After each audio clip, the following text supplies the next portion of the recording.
Kita bersama-sama belajar ya, karena ini di buku The Purpose Driven Life yang hari ke-13 ini saya sudah pernah baca dan ini saya baca lagi. Ternyata ya ini mengingatkan saya ya, dan ternyata juga mengingatkan kembali ternyata ini apa yang sudah saya lakukan yang sudah itu ternyata berat gitu ya. Ternyata saya juga ada miss di situ, ada kesalahan yang sudah saya lakukan. Nah, dari buku ini yang hari yang ke-13 kembali supaya kita juga bersama-sama ya belajar melalui, sebentar ini saya juga akan coba share melalui hari yang ke-13 ini. Ternyata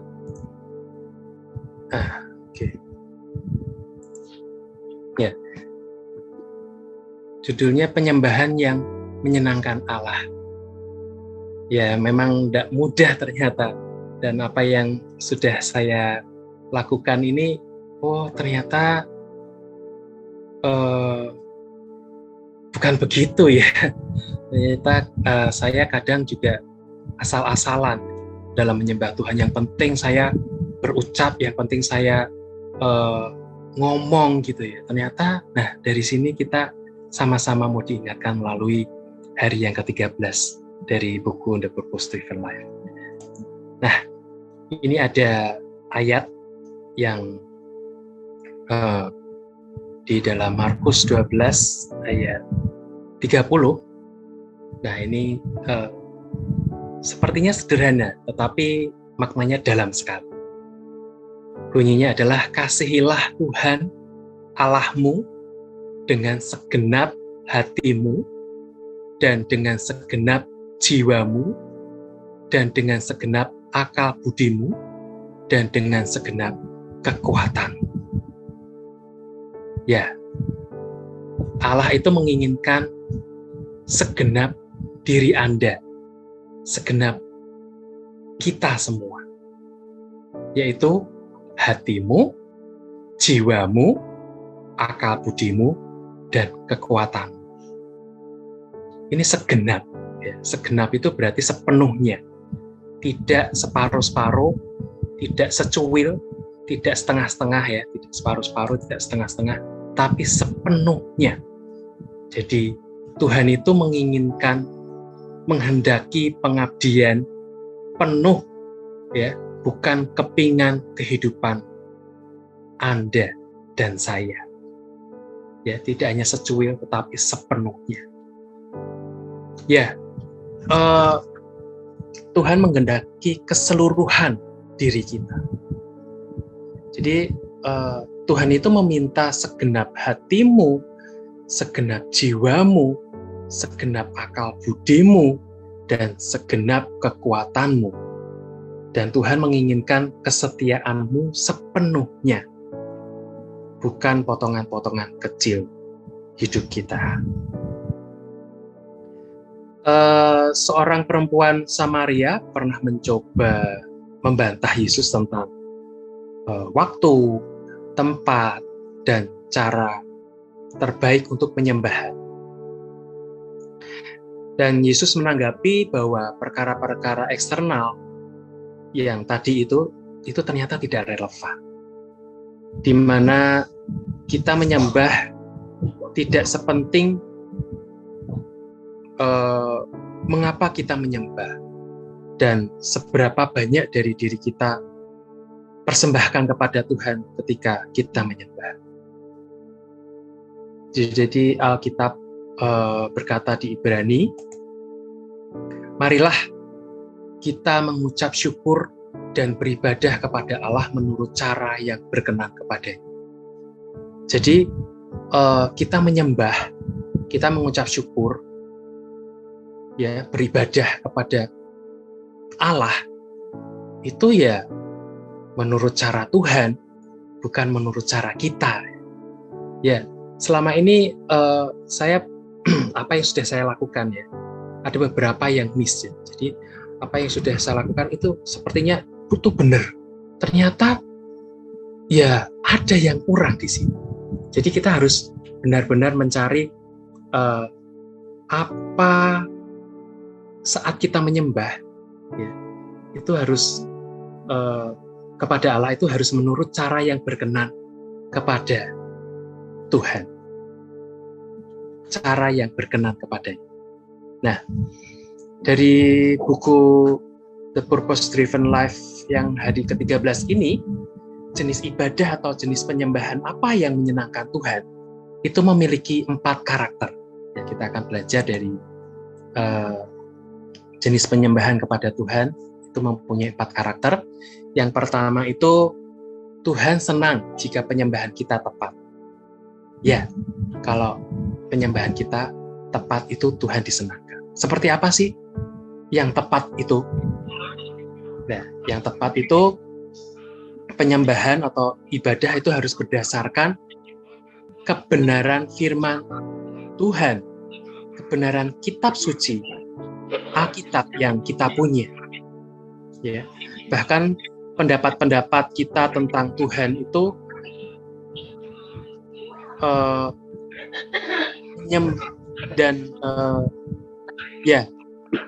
penyembahan ini ada suara apa nih cukup ini.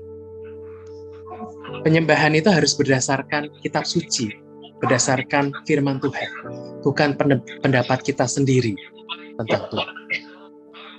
Jadi menyembah dalam kebenaran itu berarti menyembah Tuhan sebagaimana Ia adanya, seperti yang disingkapkan dalam Alkitab.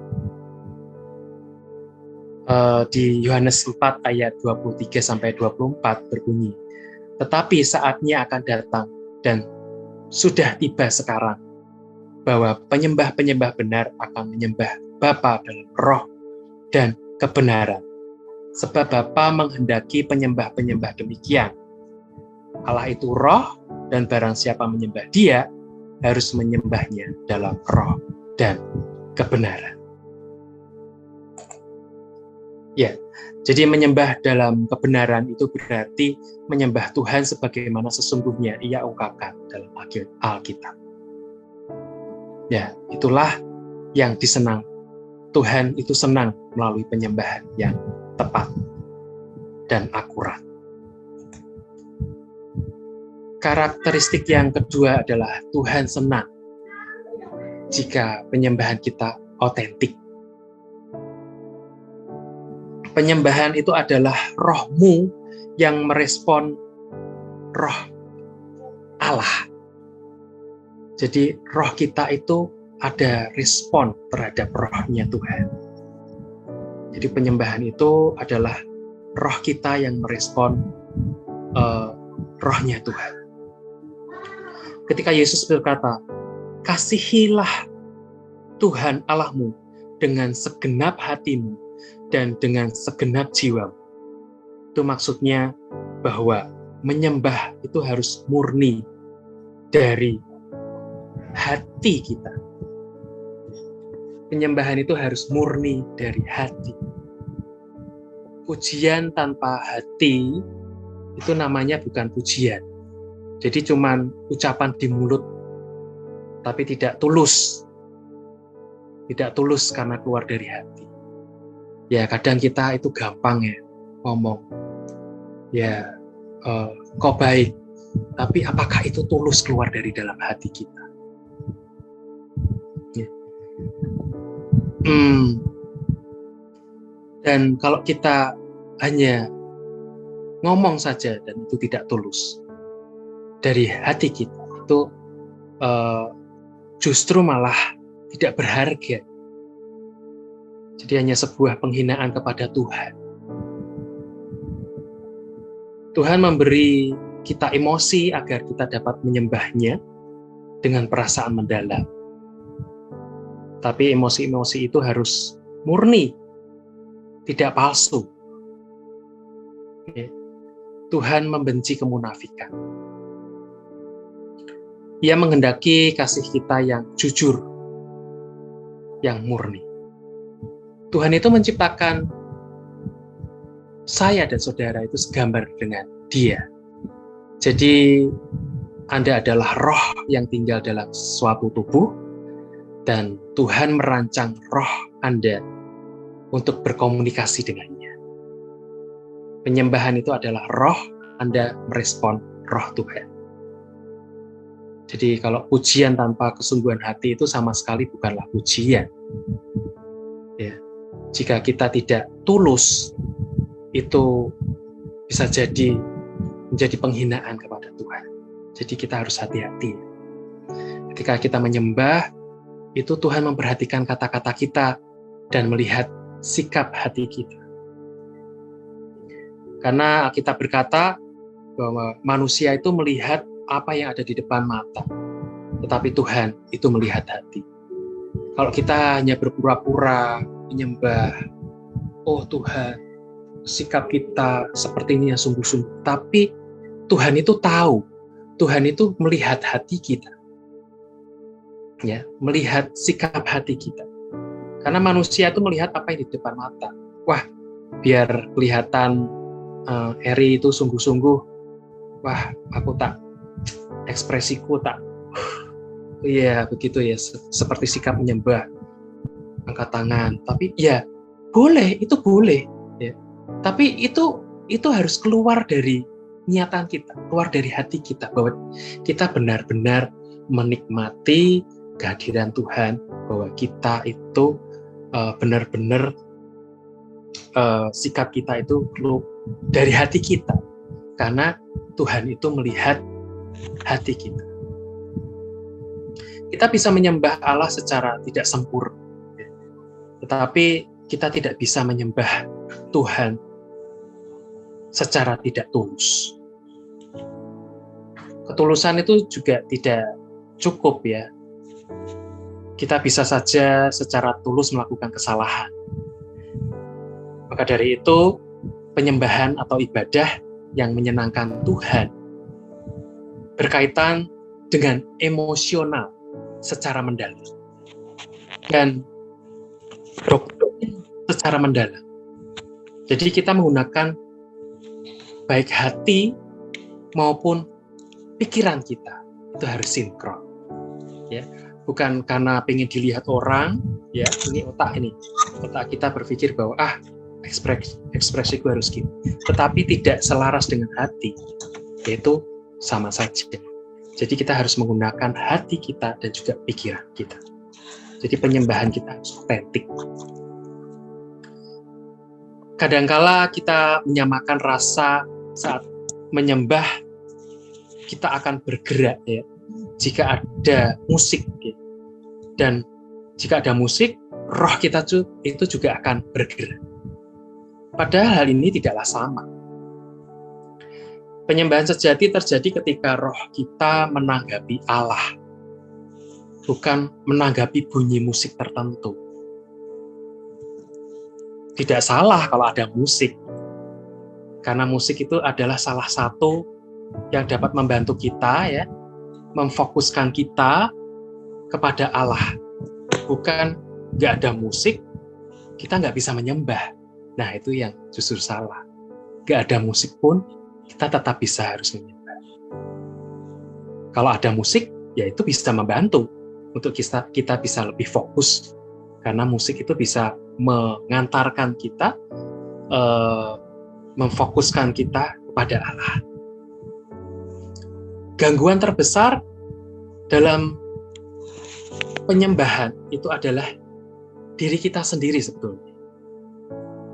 Gangguan yang terbesar dalam penyembahan itu adalah kepentingan kita sendiri dan kecemasan kita akan apa yang orang lain pikirkan tentang kita. Yaitu tadi, kalau manusia itu melihat apa yang ada di depan mata, tetapi Tuhan melihat hati. Jadi kalau kita kadang cemas, ya, kalau orang lain melihat itu, kita jadi khawatir, jangan-jangan ini aku tidak sungguh-sungguh. Ya harusnya kita menggunakan hati kita dan pikiran kita. Di buku ini mengajarkan ada beberapa cara, banyak cara bentuk pujian yang disebutkan di dalam Alkitab. Di antaranya membuat pengakuan, kita bisa penyembahan melalui nyanyian, penyembahan melalui bersorak-sorai, penyembahan melalui sikap berdiri sebagai penghormatan. Kita bisa berlutut, kita bisa menari, membuat sorak sukacita, bersaksi, memainkan alat-alat musik, dan mengangkat tangan. Itu cara-cara yang sudah ada di kita. Itu boleh kita lakukan. Ya, ada bentuk-bentuk penyembahan yang bisa kita lakukan. Cara menyembah yang terbaik itu adalah penyembahan yang paling otentik. Jadi menampilkan kasih kita kepada Tuhan berdasarkan latar belakang dan kepribadian yang diberikan Tuhan kepada kita. Di dalam buku ini, teman dari Rick Warren bernama Gary Thomas, ya, memperhatikan kebanyakan orang Kristen itu tampaknya terjebak dalam situasi penyembahan, yaitu rutinitas yang tidak memuaskan dan bukan memiliki persahabatan yang menyenangkan bersama Tuhan. Ya, seperti bab atau hari sebelumnya yang sudah dibahas, bahwa seharusnya kita memiliki persahabatan yang menyenangkan bersama Tuhan. Karena manusia itu cenderung memaksakan diri untuk menggunakan metode atau gaya penyembahan yang sesuai dengan cara di mana Allah secara unik membentuk mereka. Nah, Gary Thomas ini mengenali 9 cara orang mendekati Tuhan. Yang pertama ada golongan atau kaum naturalis, ya. Jadi golongan ini atau kaum ini itu paling terinspirasi untuk mengasihi Tuhan di alam terbuka secara natural dengan settingan yang alami di alam. Ini bentuk penyembahan yang sudah ada. Ya, ini dari Gary Thomas yang mengamati orang-orang. Yang kedua adalah dari kaum sensatis atau sensasi gitu ya, mengasihi Tuhan dengan indera mereka, dan menghargai pelayanan penyembahan yang indah dan melibatkan indera, ya, penglihatan, rasa, bau, dan sentuhan. Tidak hanya telinga, ya, tapi melalui indera-indera yang lain. Ini dari kaum sensatis. Ada yang ketiga, yaitu tradisionalis, yaitu mendekatkan kepada Tuhan melalui ritual-ritual, liturgi, lambang-lambang, dan struktur yang tidak berubah. Ini dari kaum tradisionalis. Ada yang kaum keempat, askese, apa itu? Memilih mengasihi Tuhan dalam kesunyian dan kesederhanaan. Nah, ada yang kelima ini, kaum aktivis, yaitu mengasihi Tuhan dengan menantang kejahatan, melawan ketidakadilan, dan bekerja untuk membuat dunia menjadi tempat yang lebih baik. Kaum yang keenam, pemeduli, pemerhati, mengasihi Tuhan dengan mengasihi orang lain dan memenuhi kebutuhan mereka. Jadi sebagai pemerhati kepada orang-orang yang membutuhkan. Yang ketujuh, ada kaum antusiastis. Antusiastis adalah mengasihi Tuhan melalui perayaan. Ya, jadi kita merayakan dengan sukacita, mengasihi Tuhan dengan cara yang hingar binar gitu ya, dengan perayaan, yaitu antusiastis. Yang ke-8 ada kaum kontemplatif, itu meditatif ya, jadi mengasihi Tuhan melalui pemujaan. Yang ke-9 intelektual, yang mengasihi Tuhan dengan mempelajari dengan pikiran-pikiran mereka, jadi kaum intelektual.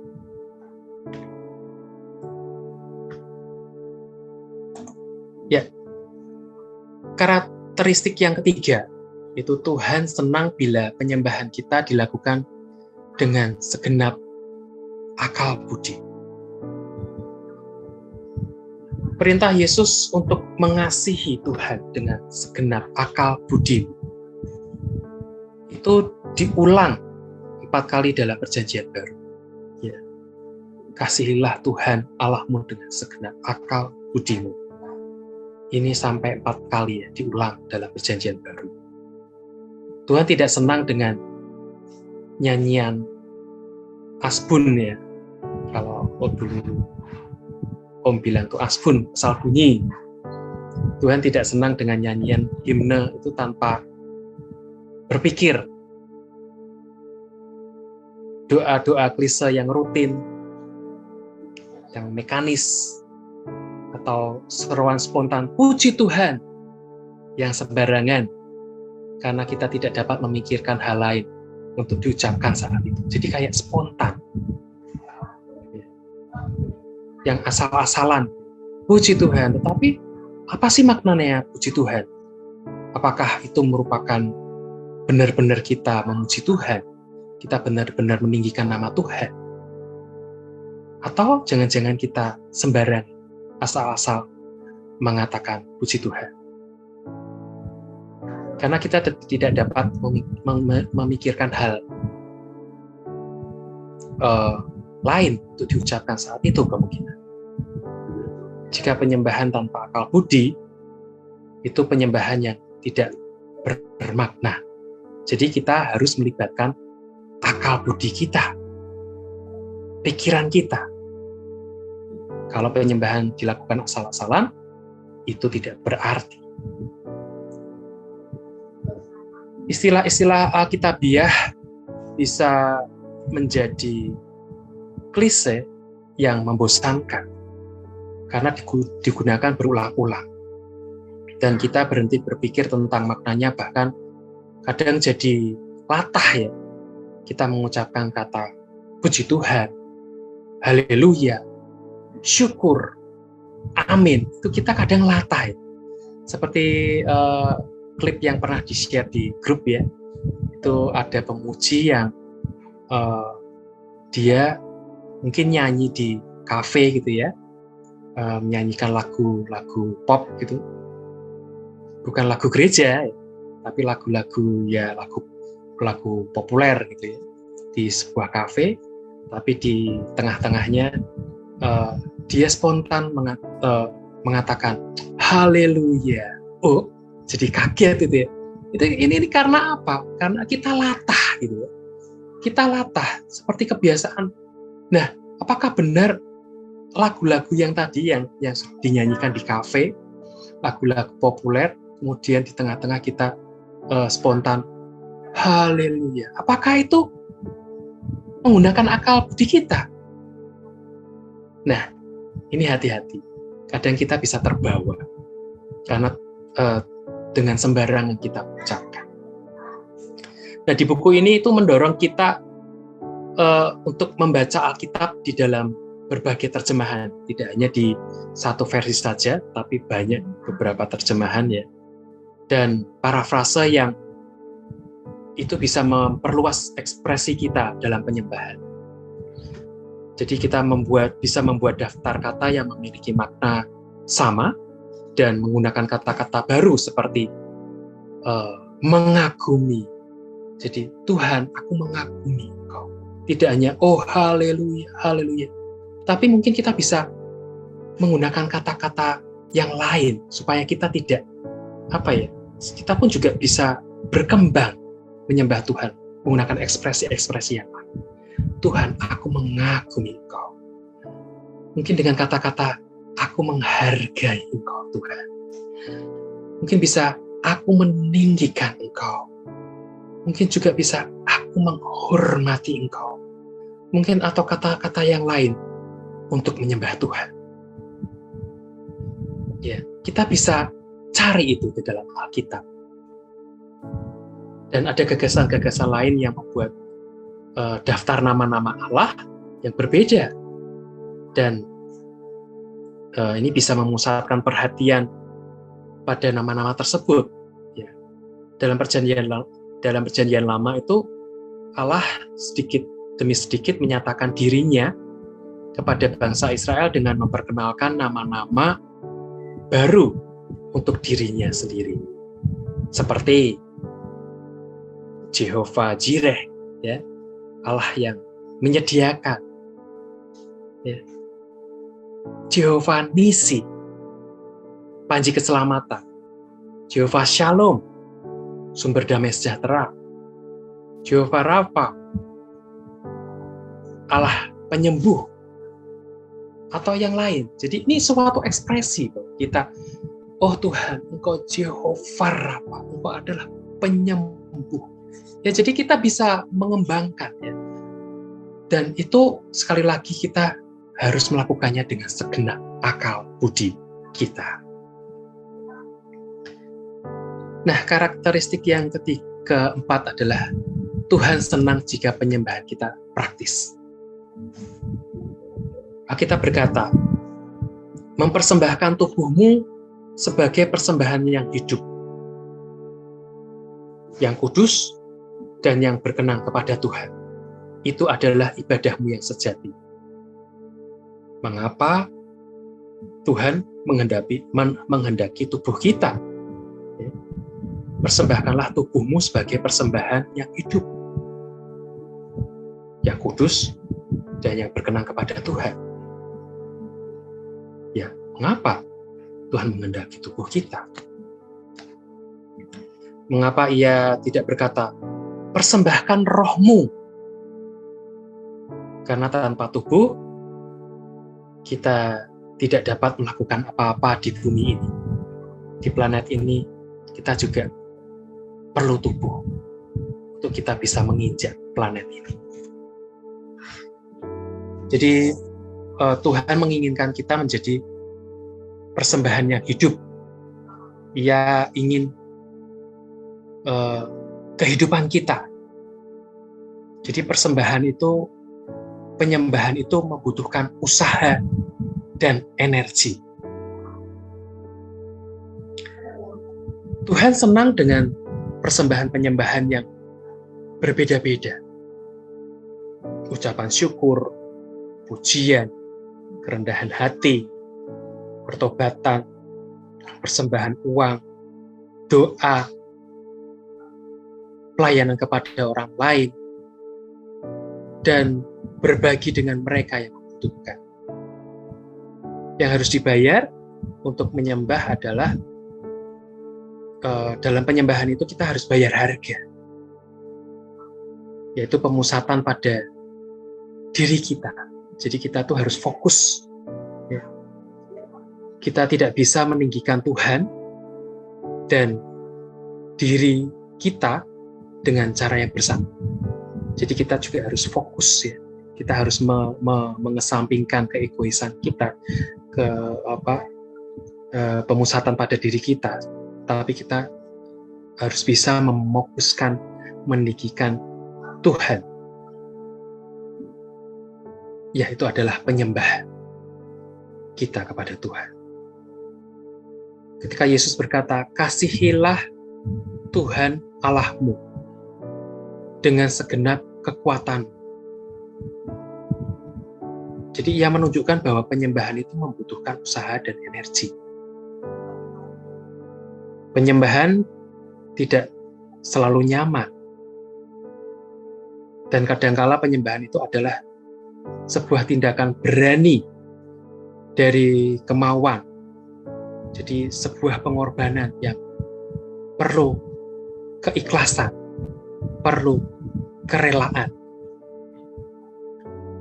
Ketika kita memuji Tuhan, bahkan ketika kita tidak sedang ingin, kita harus bisa memuji Tuhan.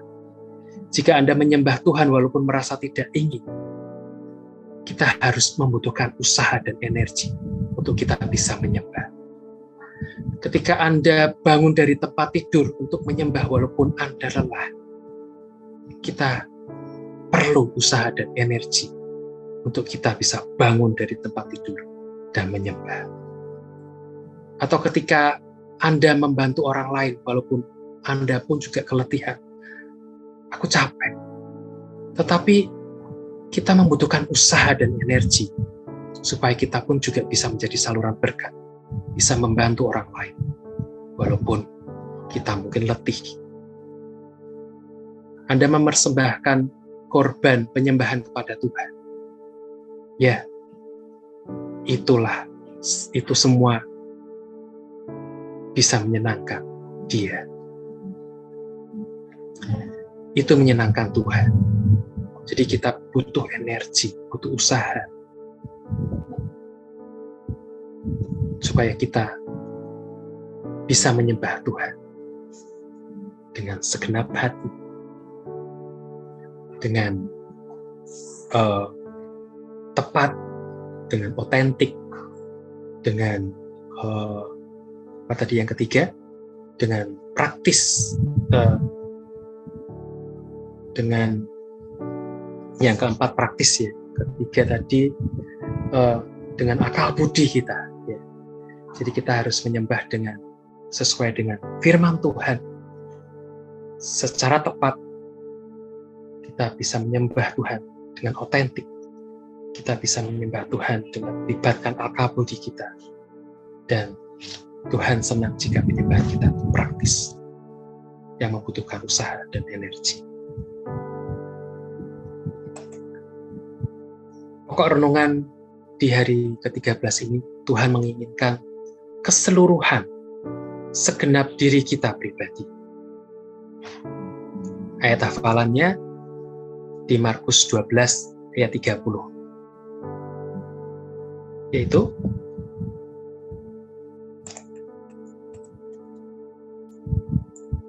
kasihilah Tuhan Allahmu dengan segenap hatimu dan dengan segenap jiwamu dan dengan segenap akal budimu dan dengan segenap kekuatan.